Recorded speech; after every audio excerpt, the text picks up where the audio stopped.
एक सब्जी बनावीश मेथी चमननी। तमे मेथी चमनનું નામ સાંભળ્યું છે? તો અહીંયા મેં 100 ગ્રામ પાલક અને 100 ગ્રામ મેથી લીધી છે। હવે આપણે આને પહેલાં કૂક કરી દઈશું।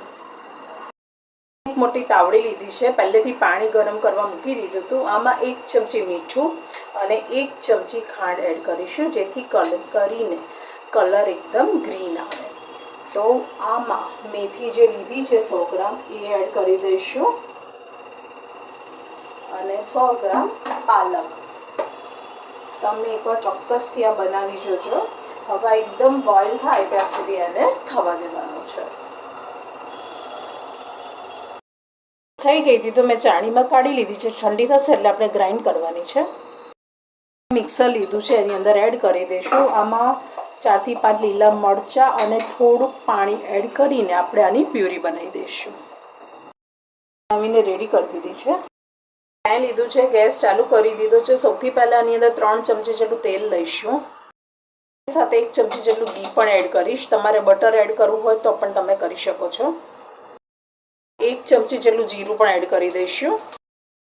તમે અડધો કપ જેટલી ડુંગળી લીધી છે, આ એકદમ ગોલ્ડન કલરની થાય ત્યાં સુધી સાતળીશું।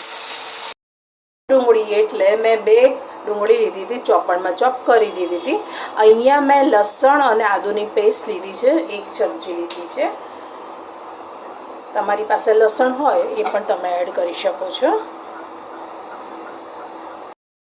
ગરમ મસાલાને અધકચરા વાટી લીધા છે, કાળા મરી, લવિંગ અને ઇલાયચી।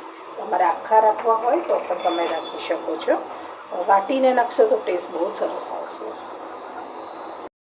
પત્ર પણ એડ કરું છું। કરી દઈએ તો અડધી ચમચી હળદર, 1 ચમચી શેકેલો જીરા પાવડર, 1 ચમચી ધાણા જીરું પાવડર, 1 ચમચી લાલ મરચું અને અડધી ચમચી મીઠું, બધું મિક્સ કરી દઈએ। મસાલા બળી ના જાય તો થોડુંક પાણી પણ એડ કરી દઈએ અને મિક્સ કરી દઈએ। પ્યુરી જે બનાવી હતી એ એડ કરી દઈએ, મેથી અને પાલકની, અને મિક્સ કરી દઈએ। આમાં હું 200 ગ્રામ પનીર લીધું છે, એ છીણીને જ રાખ્યું છે, એ એડ કરું છું। 1 કપ ગરમ પાણી એડ કરી દેવાનું, મિક્સ કરી દઈશું। 1 ચમચી જેટલી ખાંડ પણ એડ કરીશું। 2 ચમચી જેટલો ગરમ મસાલો એડ કરીશું।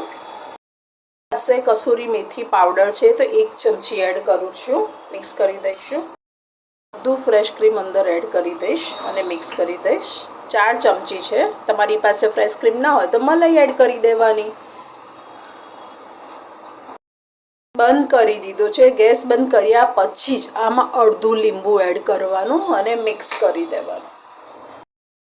મેથી ચમનનું શાક બનીને રેડી છે। મેં સર્વિંગ પ્લેટમાં સર્વ કર્યું છે। ઉપર થોડુંક બટર પણ એડ કરીશું અને થોડુંક પનીરથી ગાર્નિશ કરીશું। તો તમને મારી આ રેસીપી કેવી લાગી? જો સારી લાગી હોય તો લાઈક કરજો, કોમેન્ટ કરજો અને સબસ્ક્રાઈબ કરજો। Thank you for watching.